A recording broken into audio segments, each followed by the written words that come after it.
of the City Global College. This has been Dr. Reynald Joseph P. Ponte saying thank you, God bless everyone, and congratulations to all the graduates. Photographer, may ang ulo. Wait lang.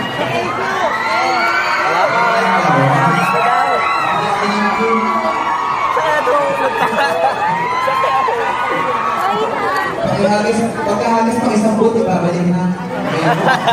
1, 2, 3, go!